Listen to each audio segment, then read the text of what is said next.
Kenapa marah-marah, Bos? Viral, oknum ajudan Bupati Toraja Utara diduga aniaya warga. Disebut anggota TNI begini nasibnya usai viral. Video oknum ajudan Bupati Toraja Utara, Sulawesi Selatan diduga memarahi dan menganiaya warga saat kegiatan pemerintah membersihkan pasar hewan Bolu Rantepao pada Sabtu 25 November 2023 viral di media sosial.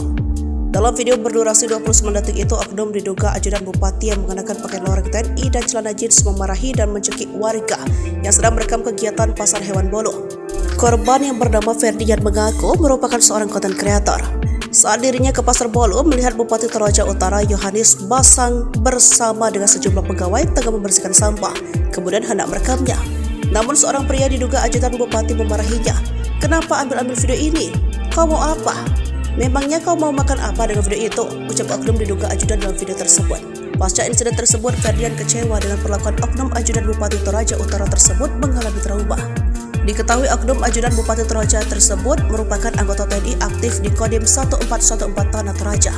Bupati Toraja Utara Yohanes Basang saat dikonfirmasi terkait dengan insiden tersebut mengatakan bahwa tidak ada insiden pencekikan tersebut.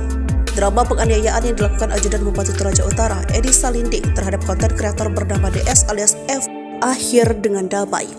Edi Salinding yang merupakan anggota TNI ini mendatangi kediaman DS Senin 27 November 2023 malam.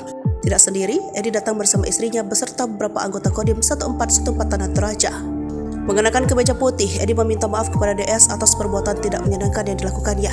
Edi Salinding dan istrinya beserta anggota Kodim 1414 Tanah Toraja tiba di rumahnya dan meminta maaf. Edi mengatakan bahwa dirinya saat itu kurang tidur sehingga khilaf.